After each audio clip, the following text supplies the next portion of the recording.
اسلامي امارت د پاکستان استخباراتو له استازو سره د شمالي ټلوالې مشرانو پر ناسته نیوکه وکړه او د شرم وړ خبره وبلله.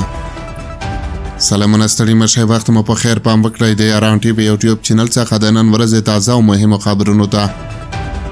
د افغانستان اسلامي امارت ویان ذبیح الله مجاهد د دوشنبې په ورځ وویل چې د استخباراتي معلوماتو پر اساس په ترکیه کې د پخواني حکومت مشرانو په ځانګړي ډول شمالي ټلوالې د پاکستان استخباراتي ادارې ISI له استازو سره لیدلي دي.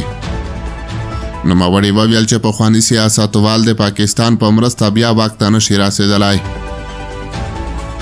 د افغانستان اسلامي امارت ویان ذبیح الله مجاهد د دوشنبې په ورځ د ایکس په یوه سپیس کې وویل که دا معلومات رښتیا وي نو دا په دې معنا ده چې دغو اشخاصو خپل هوش له لاسه ورکړی دی، ځکه چې حتی یو ماشوم به هم داسې کار ونه کړي. ښاغلي ذبیح الله مجاهد پاکستان ته په اشاره سره ویلي چې ځینې هیوادونه او استخباراتي سازمانونه د افغانستان په اړه ناوړه نیتونه لري. نوموړي همدغه راز وویل چې هغه مشران چې خپل ژوند یې په سیاست کې تیر کړی په داسې غونډې کې څنګه ګډون کوي.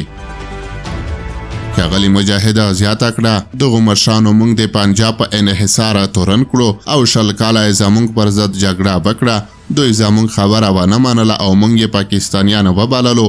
اوس دوی په خپله د ISI لاسته ورغلي دي تر څو بیرته راشي. ذبیح الله مجاهد زیاته کړه چې د اسلامي امارت ځواکونه د مالیشو او د پخواني جمهوریت د ځواکونو په څېر نه دي چې وتښتي. ښاغلي ذبیح الله مجاهد د پخوانیو سیاسیونو ناستې ته په اشارې او د پوښتنې په ډول سره وویل اوس تاسو د ISI په مرسته راځئ او زموږ حکومت ړنګوئ، بدلون راولئ او ټاکنې ترسره کوئ. مجاهد زیاتوي چې دا ډول هیله یو خوب لیدل دي. نوموړي څرګنده کړه چې دغه کسان د لویدیځ د استخباراتو په ملاتړ هم بریالي نشول، اوس فکر کوي چې د داعش په ملاتړ بیرته راوګرځي.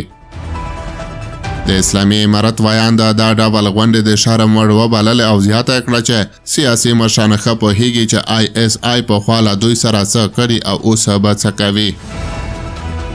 تر دې مخکې سرچینو ویلي و چې د شمالي ټلوالې پخواني مشران په ترکیه کې د داعش له استازو سره لیدکه کوي او هم یې د پاکستان ISI له استازو سره لیدلي دي.